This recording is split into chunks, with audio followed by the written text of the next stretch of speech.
Hey, what's up, guys? It's Jordan. Demi's out today, so it's just me. My guest today is one of the most successful songwriters and producers of the last 20 years. He's worked with people like Justin Bieber and Usher and 112. His new album, The Book and the Beal, is out on Friday. Please welcome Pooh Bear.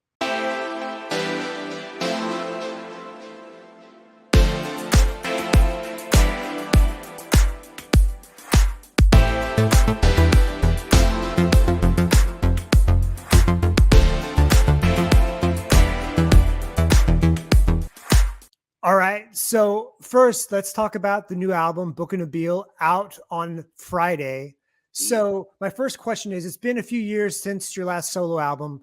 yeah. What encouraged you to make a new one? Um, so what encouraged me to make the book and the bill? Just a lot of growth in my songwriting and me partnering up with Nabil, who's a poet, and just having a new approach on songwriting and a whole new perspective. Normally, my music when I put it out, all the lyrics are from me. And with this, these songs are coming from poems that I've transformed into songs and put hooks and rearranged to make songs out of them. So it's for me, it just shows a lot of growth and allowing like for me to be open to collab with a great wordstress, a great poet as of Nabil. It just shows growth in my recording and my songs, and I'm really proud of it. I'm really like I've learned so many new words in my vocabulary just working with this brilliant mind, Nabil. And I'm just excited for the world to hear it and see how I was able to put melodies, and these are words and these are phrases and stanzas that I would never, that would never come from me. And I never imagined, being at a place where I could open up, my creative to partner with someone. So, with testing it out and experimenting with Distant Shore, with The Day You Left, I got a great response. And I just, for myself, I was able to look at it and just see growth in my, as an artist. So naturally doing this project allowed me to just show, my growth as a songwriter and as a vocalist. And on this project, I went from Pooh Bear Presents birthday music, where I literally sang on maybe 4 out of the songs out of 16. This project is I have 0 features and it's all me singing. So it also, puts me in a new light as an artist and not just displaying records that I had with my, my superstar friends, but Right. completely setting it to the side and allowing like for me to display my own vocal abilities and, really display my talent to the world. Yeah, yeah, and it comes through. It does feel like it's your original, first of all, I will say that it feels very personal. It feels like it's a work of love. It feels like when you're listening to this music, it doesn't feel like birthday music was great, but Yeah, it felt like a project. It felt like yeah. it Compilation. almost felt like, for lack of a better term, it felt like a DJ Khaled type, Correct. compilation type Yeah. thing. Right. Well, I was And actually singing, but I actually wrote those songs, so it definitely separates me from the DJ Khaled. But I see what yeah, yeah, yeah. I meant the overall. you. Yeah, I get what you're saying totally. Um, so my as someone who does solo music, you do production, and you do songwriting, all of that for other people and yourself. Correct. Um, do you save hooks for yourself? Do you save beats for yourself? Do you save ideas for yourself, as opposed to just Good question. giving the best ideas to whatever collaborator comes knocking to your door? Okay, so that's a great question. So in the past, anything that I would create immediately, just out of the respect for Justin Bieber and the fact that he's believed in me, more than any other artist I've ever worked with, being that he's allowed me to, create, 3 albums with him. So the most I'd done prior to that was with, a group called 112 back in the 90s and the early 2000s. So out of respect of Justin, taking that leap of faith and allowing me, to work with him on multiple albums, anything that I would create that I loved, I would just send it to him to have first dibs, to see if he loved it. Like, should I take this off the market for you? Or if you're not feeling it, let me know. I'll keep it for myself or I'll play it for somebody else. But I always I've always given Justin first dibs to anything I create first, out of respect for him. Yeah, you've got such a great relationship. And honestly, like the 3 albums that you've worked with him on, Yeah, those are you basically helped Justin become an adult artist. thank you. Before you started working with him, I felt like he was like the kid, you know, and you Yeah, helped mature him yeah. into the real Journal adult artist. Yeah, yeah, yeah. changes. Um, Yeah. so what was it like? I mean, I'm not going to get into the origin story. You've told it a million times, I'm sure. Yeah. But what was it like to be witness and to help create the Justin Bieber that we know, the artist Justin Bieber that we know today? Um, it was fascinating. It was something that I never expected. Like I like meeting him. I was told that one day I would write a decent amount of songs for Justin, and I was like, you know what? I don't care. It'd just be cool to meet him, and if he likes one of my songs, that would be amazing. I felt like Scooter and their whole team did such an amazing job with curating and creating those albums, My World and Believe. I didn't even feel like I was needed. So it was amazing to just have the opportunity to just work with him on one song. And the first song we cut was Recovery on Journals. And then that just kind of opened up our relationship, and we created this amazing trust with each other. So I would just say that, that whole process, I wasn't expecting it. I was blessed in my mind to even participate on 1 or 2 songs on Journals, let alone 12 out of the 15 songs on Journals. That was mind blown. And then Purpose, to be able to work on 16 out of 19 songs was another, you know, I just didn't expect it. I never look at myself like, I'm genuinely a humble person. So every time I got a new opportunity to work with Justin, it was just like, wow, I was really overly grateful and overly appreciative. And just being a part of creating and developing his new sound as an adult, to me, I didn't even look at it like that when I was going through it. It was just more so me playing music and songs that I loved for myself. And he fell in love with those records that I was doing for myself. And I sacrificed and said, well, you know what? I'm nobody. I would way rather have my music have an opportunity to get heard by the masses. If it makes it to the place to where it's released, that would be amazing. So, during the process, I didn't look at it like I was helping to develop and build Justin's adult voice until till changes. And I was like, whoa. And I went and I looked back at how he sang before we met to changes. It was night and day. And at that point, enough people pointed it out and said, hey, he basically has taken your voice and embodied it. And at that point I was like, wow, that's cool. And I always compared him to Michael Jackson.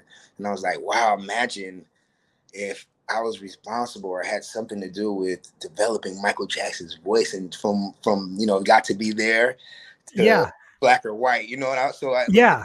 it, I understand it's a big deal. I just never, looked at it from another. I didn't look at it like that until changes. And at that time I was so far in, I never even dwelled on it. I was just blessed to still be working with him on the third album.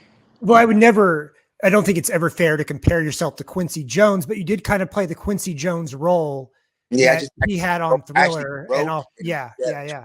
Totally. I can see that there's definitely a parallel there Quincy for sure. right? Quincy, Yeah. DJ Khaled, great orchestrators. They were like, oh, let's put this producer with this writer. Let's put this feature on. I personally wrote these songs, and they came from my heart. So I understand the comparison, but Quincy Jones has never written a Michael Jackson smash. He helped Yeah. orchestrate A&R. He orchestrated great musicians, great percussionists, great lyricists. He put them in the room together, which is everything. But what I've done is a little bit different. I actually, I have my versions of these songs that I wrote with my voices, that Quincy, none of those people can say that those records came from their heart. They were just great orchestrators, which in all played a major role in the success of, Thriller and Off the Wall and Yeah. other. Yeah. So Yeah. it's just a little bit different, but at the same time, I do understand the comparison, Right. and it's been a blessing to be able to say, wow, I've worked on 3 Bieber albums that were, successful projects, and nobody can take that away from me, which is awesome. Yeah, yeah, absolutely, absolutely. Now, you mentioned when you first started working with Justin that you were grateful just to get one or two songs to Just work with them. one song would have Yeah, been. one song, one song. So at that point, you'd done you'd done the stuff with 112, you'd done the song with Usher, all that. You'd had a track record. So Yeah, where were you in your career? Mentally, especially yeah. at that point, were you happy with where you were, or were you still like kind of like, I'm hungry, I want something bigger? I'm always hungry. I've never made it in my mind. I'm still an up and coming songwriter, up and coming artist to this day. Very, very new up and coming artist.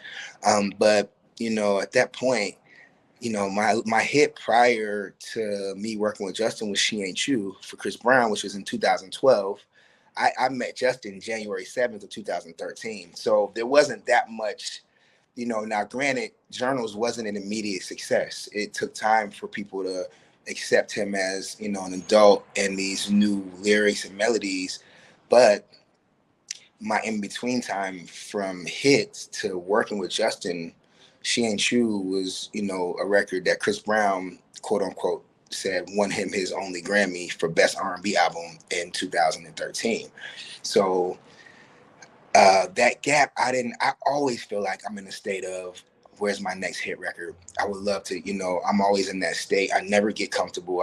I've seen writers come after me and they're gone now. I've seen them come and go. I've seen producers come and go. So I understand how people celebrate a little bit too soon and get complacent, and then they look up and the next songwriter producer's outworking them and they got Yeah, four more hits. So I've always been the one that was, proactive with never getting complacent, never celebrating. You're only as good as your last hit song. And I understand that mentality. So it was amazing, to work with Justin, but "She Ain't You" was a massive hit record for Chris Brown, for pop records, for R&B. That was my last hit before I went into my Justin Bieber era. But I'm yeah, always, like I said, always in a state of you're only as good as your last hit. I'm always in a state of I need new frequencies out into the universe. I'm always in that mindset. I'm always in the up and coming songwriter mode, as opposed to I made it. I never want to feel like I made it. I never want to feel like, I just never want to get lax or complacent. well, And when it's you get lax and complacent, that's when you turn around and 2 years later you're talking about your hit song from 3 years ago because you hadn't done anything new. exactly. And I see those artists and I see those producers and writers and they're angry, and they're like, Mhm. it's interesting even to see the comparisons, how people compare me to writers or producers. And I'm like, okay, you guys are comparing me to writers and producers that haven't had a hit in over 10 or 12 years. How are you even comparing? And I get it, because they don't let go of these people's past hits. But I'm like, let's be fair. Like, compare me to people who've had a hit in the last year and a half. My last real major hit record was Intentions, my Justin Bieber. Um, that was, hey, that was 2 years ago. That's scary for me because granted, there's a grace period when, okay, if you put out a hit record, you got about a year and a half to put out another hit record as a new writer producer Right. coming in over 27 years of success is not as urgent. I like to pretend like I'm still a new up and coming songwriter producer, but granted, you can turn on the radio at any point of the day and hear one of my songs, from the 90s up until, a few months ago. So I understand that I have a little bit bigger of a window before people forget about Pooh Bear, but I still like to treat it like I'm an up and coming songwriter. My first and only hit was 2 years ago, which was Intentions. Where's my new music? So in that way, Right. I'm never like, well, I've done so much. They can't take anything away from me. That's great. It happens. It's real. But in my mentality, it's like, no, people forgotten about Intentions already. What's next, Pooh Bear? Yeah, that going off of that, when it Mhm. comes to your solo music, how Right. much do you care about having a hit single? The birthday music had "Hard Face Reality," which was a hit. It wasn't a huge hit, but it was a hit. It Um, and was so a streaming hit, and it wasn't you know, it was legalities. There were certain clearances that were promised to me, and putting it out, and then those certain people took they broke their promises. So we streamed over, I don't know, 200 million streams. Any other song that hits 50 million streams automatically goes to radio. It's like, wow, you know, these points where they Right. reach. It was a little bit different with the powers that be. Man, I get it. And Yeah. and I'm black. You know, I hate to throw that out there, but you know, it does pay it pays a toll on that part. I And appreciate that you're never satisfied. That like that you got you got a song with 100 million streams, and you're sitting here like the powers that be held it down a little bit. yeah, You know. yeah, we're over Yeah. 2 million streams right now, and the video. I mean, I put out a lyric video that has over 200 million views. Like, it doesn't Yeah. make, you But know, but that's honestly like that's an issue that's become an issue across the board. Is That's become an issue across the board. Is you've got these songs that'll have hundreds of millions of streams and they don't hit radio, and no, they don't, and still like even a song, I feel like there are, especially when it comes to younger artists, it's weird how streams don't yeah, automatically translate to fame or chart that success.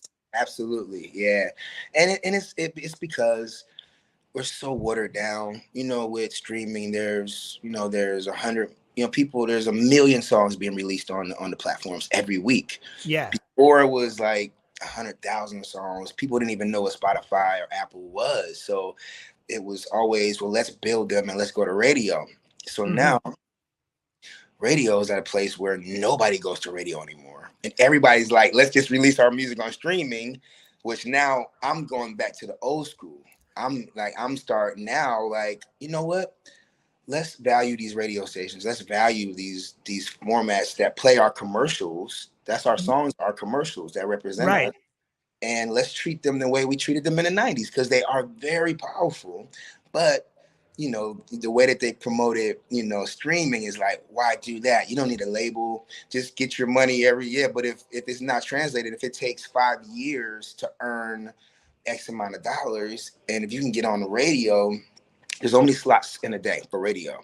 It automatically separates you from everybody, because how did you get on the radio if there's something not to you, or there's somebody not investing in you? So, to say, like, the streaming, no matter how much success you have, it could be manipulated. You know, Yeah. there's people that you hire, and they're like, I'm gonna guarantee you for this amount of dollars, I'll guarantee you this many streams. So, and what you hope for is that in doing that, people actually love the music and they add it to their own playlist, and it grows. But then sometimes, it'll add it to a lot of playlists and it'll grow, but then you won't actually feel the success of it, because it's not all the way authentic. It's not connecting with the people. You just have the numbers and it looks amazing. But when you go to actually see who you can actually sell product to outside of your music, like merch or all those things should be like coincide and correlate. You'll notice that, wow, I got hundreds of millions, I got 1 billion views, but I can't sell 100 t-shirts or merch. It doesn't add up. There's also a disconnect sometimes where you can have a really big song, but you haven't created a fan base. You haven't created a personality. That's why when I work with artists, I always emphasize that when you have a chance to show your personality, to show beyond just the song itself, to create Yes, a brand. We mentioned Michael Jackson earlier, and Justin Bieber also very good at creating brands and yes, creating merch, and yes. and the music videos and the aesthetics and everything. It all comes together. Absolutely. Yeah, just being able to connect. And people want to, it's just so much. We're just so oversaturated with music. People want to be able to know, they want to be able to relate to you. They want to be able to resonate with you. And, the only way to really do that, right now is through social media, is, posting accordingly, actually seeing the engagement, reaching out to these people hands on and doing what they do with NFTs, which is building a community. Like, if you can grow a community from 100 people, to 1,000 people, and those people will resonate with you, then you should be able to sell them almost anything that they can connect with. But we don't, like, I'm taking the approach now with my music, like, yo, let's treat this like an NFT. Let's build a community of people that can become my core. Then they can become my word of mouth to their friends, and hopefully people hear it, and they resonate with the music based off of my core fan base that starts with my community. And that community is the ones that are like checking on every day. What's on? Pooh Bear, do you have a Discord today? What are you talking about? How do you feel? Like those are the things that people just try to skip over. But I'm like, if you could start with a real solid community, you could sell anything.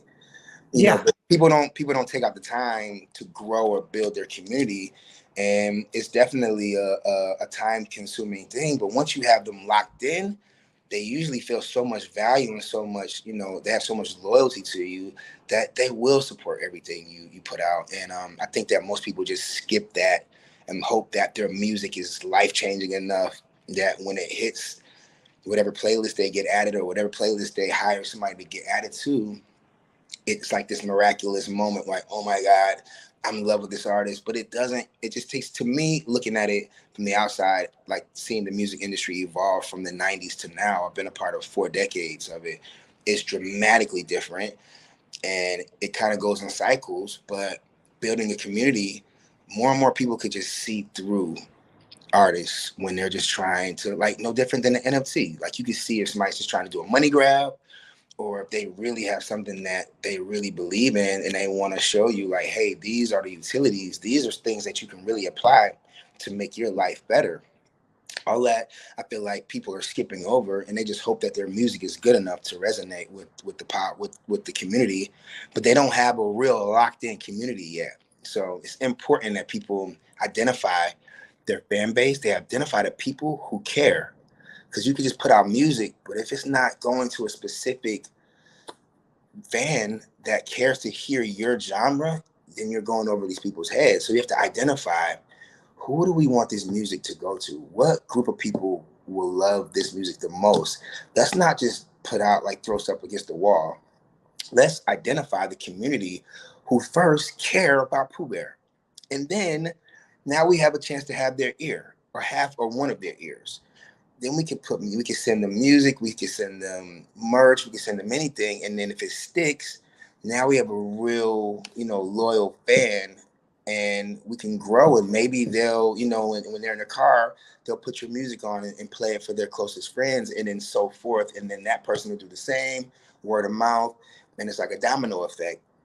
So it's just a matter of, for me, taking out the time to grow a real solid community. And I just feel like that works with any product that you really want to be around for a long time. You want to have your core community that really is loyal and they support you Yeah.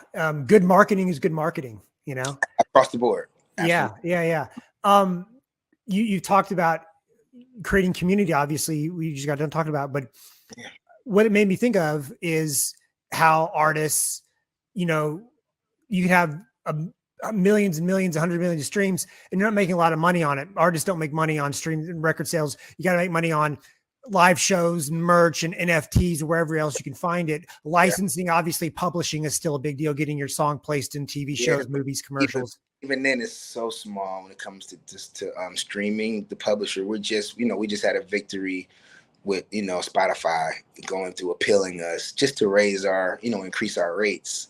So, and even Yeah, then, that's, what's still a mystery to me. I'm on the outside. I always tell people I'm music industry adjacent is what I tell people. right? And I still, it's not transparent at all how much money people are making off of a stream. If you have a big song with 100 million Spotify streams, how much does the artist, because you gotta the producer's gotta get a cut, the publisher's gotta get a cut. I mean, You're splitting that as a songwriter, as a publisher.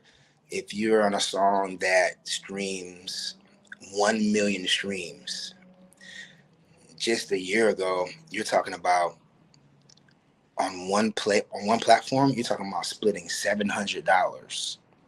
So if you have 4 writers that, each writer has 25%, that equals up to 100%. You talk about splitting $700 4 ways at 1 million streams. You're talking about at 100 million streams, splitting, you do, 100 times that. That's what? That's 700,000 that you're splitting on top of, if you have a publishing deal with somebody, because then they're taking half off the top. So now you're talking about splitting half of 700,000, and you're not talking about it all at one point in time. These are streams that are accumulating over time. It's not like bam, you got 100 million streams, right? It's Right. take you months and months. So this money is Right. being paid out in fractions that will add up to supposedly add up to what your rate is, and you're supposed to make a living off of that. And feed your family if you have kids. And it's always been this gray area. Anything else that you sell 1 billion of, you make multiple billions. Oh yeah. Oh yeah. This is the only industry where you stream 1 billion times and you can clear $7 million as a master owner, as the label. Hence why the labels make $1 to $2 billion per month. As a publisher songwriter, it's a fraction of that. And your publisher is fighting for that. Good luck if you're administering your own publishing. You better have an amazing administrative team that's in a constant state of collection. It's really impossible to make a living off of it. So it's always been this, from the labels transferring it over to streams. There's always been this gray area on purpose, just to keep the artists and to keep the creators at a certain position where they're in a constant state of need. Because if they don't need anymore, it's like, I'll just stop writing songs until we get what we need. But if you're in a constant state of, I gotta pay my bills, I gotta do this, I'll take whatever you're gonna give me, whatever my fee is. So Right. they understand how to dangle that carrot, like the old school, dangle the carrot just enough where it's like, we'll never give you everything that you deserve, just enough to make you keep working. So, Yeah. Yeah. There's one other issue within the charts and streaming and stuff that I want to talk about with someone who's on the front lines of this. Is we just witnessed this with Taylor Swift's new album that came out recently, where all the tracks charted in the top 10 and all this stuff. And anytime a big artist comes out with a new album, 15, 20 tracks take up all these slots in the Hot 100, and I don't remember, I don't know the stats on, but I feel like, yeah, I feel like you probably benefited. Justin's benefited from that before. Whether it's back then when we benefited from it, it wasn't figured out the way now it's manipulated to where if you have enough money, you can take up the first 20 slots of the house. Yeah, and what it irritates me is that you're taking away slots from up and coming artists, the ability to have a left field hit, to have, like, for example, we just had Steve Lacy, Bad Habit, hit number 1 recently. And, obviously he's not a guy who's had a bunch of number 1 hits or something. That was kind of left field. Right. And so that opportunity doesn't come along very often. And when you have 15, 20 slots taken up by one album, DJ Khaled, it screws everything else up. And so what needs to happen for that to be fixed? It's really nothing. I think it's out of our hands. I think that, unfortunately, everything is manipulatable with, depending on how much of a bag is what the kids like to say, or how much, your budget is. You can manipulate, as long as you hit a certain amount of streams, as long as you sell a certain amount of copies, no matter how you sold them.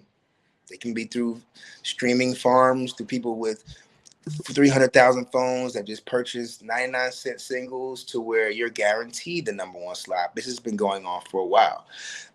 It's not fair, but it's just the way that it goes. You'll notice though, in the following week, those songs go away.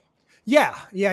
If it was real, they would stick, because that music is so good that, oh God, I can't live without streaming X this artist. But it's not. It's all manipulated.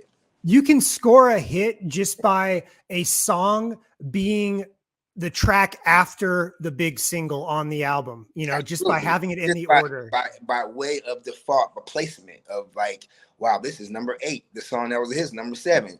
And it just so that people will just let it keep going. And as long as it's like 10 seconds or longer, it counts as a stream. So yes, by default, you can also have a hit if your song is placed in the right place, in the right placement on the album. It's all crazy. Yeah. So this concludes the DJ Khaled bashing portion of the show. We love Khaled. We love DJ Khaled. We love DJ Khaled. Let's get back to your music.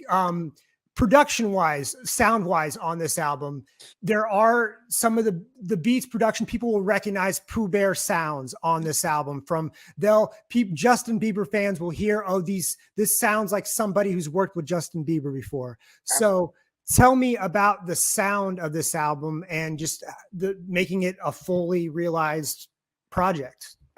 So I just stick with. I have my team of people that I love, that I work with. Sasha Sirota, Shendo, who did Peaches for Justin Bieber, and also even the Audibles. Have worked on, who did Intentions. They've worked on a number of Bieber records. But these are my team. These are people I've worked with for years and years and years and years. They understand what inspires me.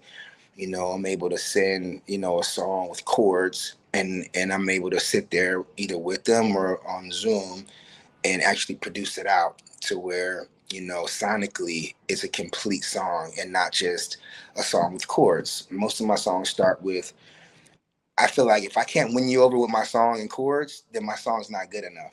So, if you have a strong concept first, a strong hook, melodies and lyrics that support your hook, great. Now I have a record. I can make it reggaeton. I can make it reggae. I can make it country. I stick to my team. They understand sonically, if I say, hey, instead of having a hard snare, let's do a rim shot on every other. Instead of having the rim shot hit on the 2 and the 4, let's only have it hit on the 4, every 4 bars.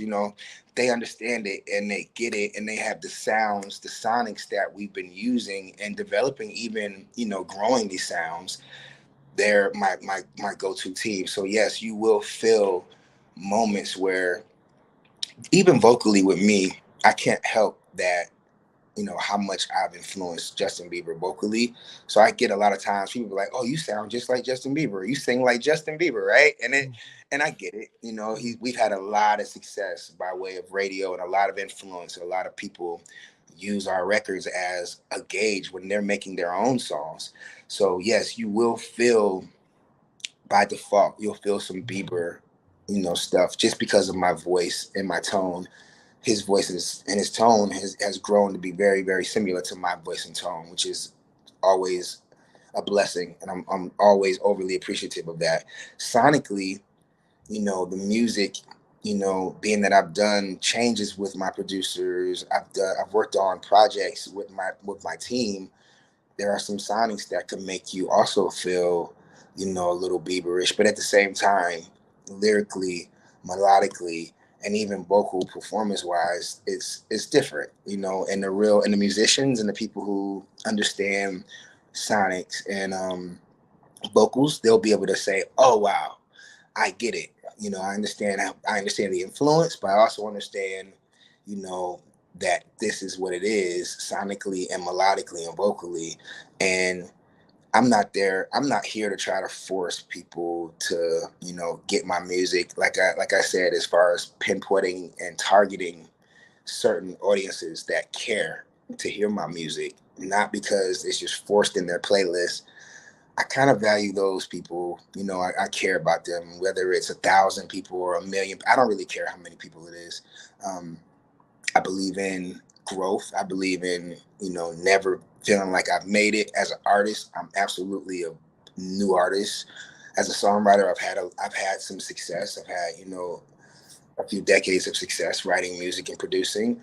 But as an artist, I'm starting from the beginning, and they will hear similarities. Of course, the believers, they're gonna hear similarities, but my goal is to reach those people who, want to be Pooh Bear fans, and who care to just hear the next phase and the next sound where I've grown to. And that's kind of like what I care about the most.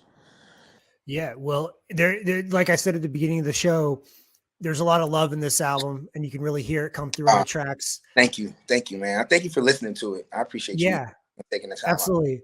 I wouldn't do an interview with someone without, Actually, previewing the album we're supposed to be promoting. So, yeah, I understand. I appreciate that. Yeah.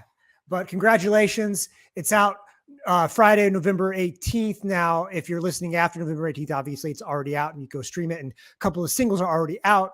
Yeah. So, Pooh Bear, thank you so much for joining us on the show, for joining me on the show. Thanks for having me. Great questions, and I appreciated doing this with you. Hopefully, we can do a follow-up really soon. Absolutely. All right. Take care. Happy birthday. All right. Bye. Bye. Bye. That was Pooh Bear. His latest album, The Book and the Beal, is out on Friday. That'll be it for me. Demi will be back next show. As always, go to popdust.com for the latest in pop culture and music news and to listen to past episodes. You can follow me on Instagram at Jordan Edwards Studio, and you can follow Demi at Demi_Ramos. Until next time, we'll see you later.